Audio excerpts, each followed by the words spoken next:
और अब पेशावर की बात करते हैं। मुल्क के दीगर शहरों की तरह पेशावर में भी नमाज ईद के बाद फर्जंदान तौहीद सुन्नत इब्राहिमी की पैरवी करते हुए अल्लाह की राह में जानवर कुर्बान कर रहे हैं। मजीद क्या तफसीलात हैं आसिफ शहजाद से जानते हैं, जो इस वक्त शहरियों के साथ मौजूद हैं। मुल्क के दीगर हिस्सों की तरह पेशावर में भी नमाज ईद के इत्तेमाद मुकम्मल हो गए।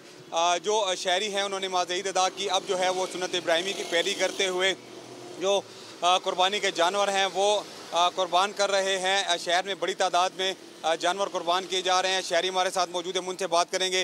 सर, क्या कहते हैं, आज के दिन पे क्या मसरूफियात है? नमाज पढ़ी, अभी कुर्बानी की जा रही है। जी बिल्कुल, अल्हम्दुलिल्लाह ईद की नमाज अदा कर दी गई है और अभी कुछ कुर्बानी भी हमने कर ली है और ये गोश्त अभी तकसीम करने का सिलसिला जो है वो अभी शुरू हो गया है। अब अपने रिश्तेदारों, अजीज़ व अक़ारिब के घर जाके गोश्त जाके डिस्ट्रीब्यूट किया जाएगा। जी जी बिल्कुल, नमाज ईद की अदायगी के बाद शहरी जो हैं उन्होंने कुर्बानी कर ली है और गोश्त जो है वो गुरबा मसाकीन समेत जो अपने रिश्तेदार हैं उनमें तकसीम किया जाएगा। शहरियों का यही कहना है कि आज का दिन कुर्बानी का दिन है, तो बड़ी तादाद में शहर भर में सुन्नत इब्राहिमी की पैरवी करते हुए कुर्बानी की जा रही है और शहरी जो है इसके बाद गोश्त जो है गरीब गुरबा और मसाकीन में तकसीम करेंगे।